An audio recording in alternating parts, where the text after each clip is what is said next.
Jerzy Żuławski est l'une des figures majeures du modernisme polonais. Poète, romancier, dramaturge et philosophe, il est aussi l'un des précurseurs polonais de la science-fiction. Sa trilogie lunaire, devenue culte dans le pays de l'auteur, est traduite en plusieurs langues. La première traduction de l'ouvrage en français paraît aux éditions Toutes Choses en 2025. Żuławski est profondément fasciné par les montagnes. Il séjourne souvent dans les Alpes et mène des expéditions de découverte au cœur des Tatras polonaises.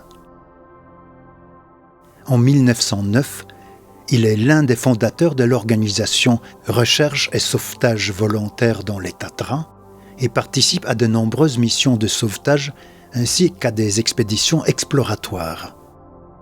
Pour lui, la montagne n'est pas seulement un décor, mais un véritable mode de vie, étroitement lié à son œuvre et à son engagement social. Nous avons avancé d'une bonne dizaine de kilomètres depuis le point où nous avions pris le cap vers le nord. Sur notre gauche, il y avait toujours un alignement de collines, petites et extrêmement abruptes, au-delà desquelles émergeaient d'énormes cimes, incroyablement escarpées. Devant nous, le terrain continuait à monter, et de la masse qu'il formait, se détachait un sommet pointu. À droite, vers l'est, s'étendait une chaîne de montagnes de plus en plus hautes. À partir du début du XXe siècle, il séjourne régulièrement à Zakopane, au pied des Tatras, et finit par s'y installer durablement après y avoir acheté, vers 1910, une grande maison, la Villa Łada, où il accueille de nombreux écrivains et artistes.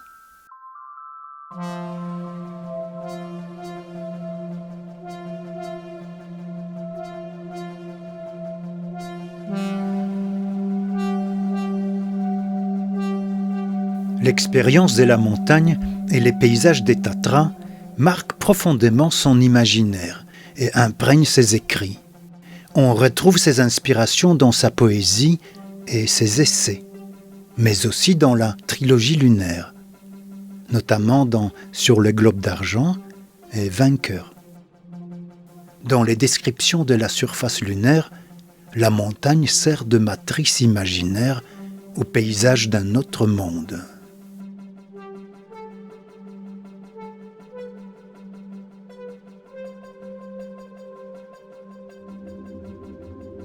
Un puissant massif de montagnes, hérissé de pics acérés comme une scie, formait un cercle de plusieurs dizaines de kilomètres de diamètre, créant ainsi un vaste bassin, sans doute le plus monstrueux que l'œil humain ait jamais vu.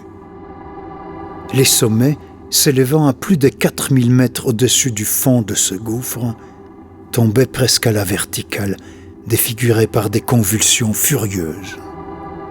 Ils ressemblaient à des cascades de pierres déchirées par des pics, figées dans leur chute vers le précipice.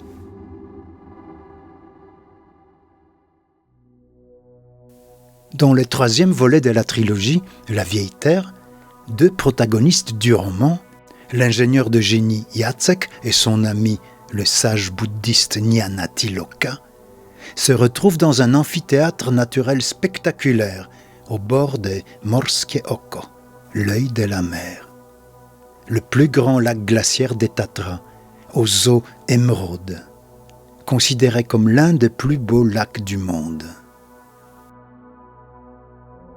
Au-dessus d'eux, sur les rochers élevés, des moineaux solucis se répandaient, picorant les graines mûres des herbes des montagnes. Quelque part, sur le versant opposé, retentit le sifflement aigu et véhément d'une marmotte, cachée dans les buissons. Jacek se réveilla en sursaut et s'assit, étirant ses membres engourdis. Il regarda autour de lui avec stupéfaction. Où sommes-nous ? Sur les pentes du Jabi. Regarde, les pics des Mięguszowiecki se reflètent dans le Morskie Oko. Jacek était déjà debout. Comment suis-je arrivé ici ? Il se rappela vaguement. La veille au soir, chez lui, il avait évoqué avec Nyanatiloka cette chère forêt primaire des Tatras.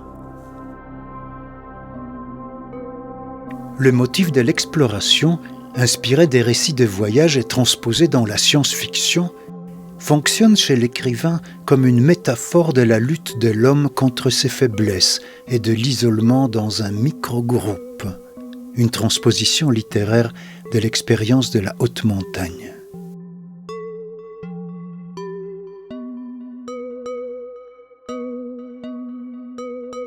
Pour Jerzy, l'expérience de la montagne est ainsi constitutive de son esthétique et de sa pensée.